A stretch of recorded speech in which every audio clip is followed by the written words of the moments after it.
இப்போ உங்களோட சுலபப்பட்டி பேசுகிறேன். நீண்ட நாளாக உங்கள்கிட்ட தொடர்பு இல்லாமல் இருந்தது. இப்போ ரொம்ப நாளைக்கு அப்புறம் கதை சொல்கிறேன். இன்றைக்கி ராமாயணம் கேட்ட பாட்டி அப்படிங்கிற கதையை சொல்கிறேன். ஒரு ஊரில் பெரிய பணக்காரர் இருந்தார். அவர் பிள்ளைகள்லாம் வெளியூரில் படிக்கிறதுனால மனைவி இல்லாதனால தனியாக இருந்தப்போ அவர் வீட்டில் துணைக்கு ஒரு பாட்டியாக வச்சுருந்தார். இந்த பாட்டி பகல் முழுக்க நல்லா வேலை செய்வாங்க. சாயங்காலம்னா ரெஸ்ட் எடுத்துக்குவாங்க. அந்த ஊர் பெருமாள் கோயிலில் ஒரு நாள் வாரியார் ராமாயண கதை சொல்கிறாரு. அதை கேட்கறதுக்கு பாட்டிக்கு ஆசை. தினம் என்ன செய்ய மாட்டோம், எல்லா வேலையும் முடிப்பாங்க. ராத்திரி 9 மணி நேரம் போயிடுவாங்க. ராத்திரி வர 1 மணி ஆகிடும். பகல் முழுக்க அவங்களுக்கு எந்திரிச்சு வேலை செய்ய முடியாது, டயர்ட் ஆகிடுவாங்க.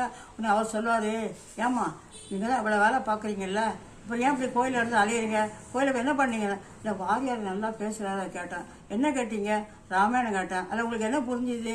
ஒன்றும் புரியலப்பா, இருந்தாலும் எனக்கு மனசு தெளிவாக இருக்குது அங்கே போனால். அதுக்கு தான் நீங்கள் எடுத்து அலைஞ்சி உடம்பு கெடுத்துக்கிறீங்க, உங்களுக்கு ஒன்றும் புரியாது, படிக்க தெரியாது, அப்புறம் ஏன் அப்படி ஓடுறீங்க அப்படின்னு கேட்டோன்னே இந்த அம்மா பாட்டி சொல்லுவா, தம்பி கொஞ்சம் அவங்கள வாங்க அப்படின்னு பின்பக்கம் தோட்டத்துக்கு கூப்பிட்டு போவான். அங்கே அவங்க மாடு அதெல்லாம் வளர்க்குறவங்க. அங்கே ஒரு பரம்பு கூடை இருக்கும். தம்பி அந்த கூடை எடுங்க அப்படின்பா. ஏன் அப்படிம்பாரு. எடுங்க சொல்கிறேன் அப்படிம்பா. எடுத்தோடனே அவங்க தொட்டியில் நிறையா தண்ணி இருக்கும். தம்பி அந்த பரம்பு கூட தொட்டி தண்ணி, அந்த பரம்புல தண்ணி கொண்டு வாங்க அப்படின்பா.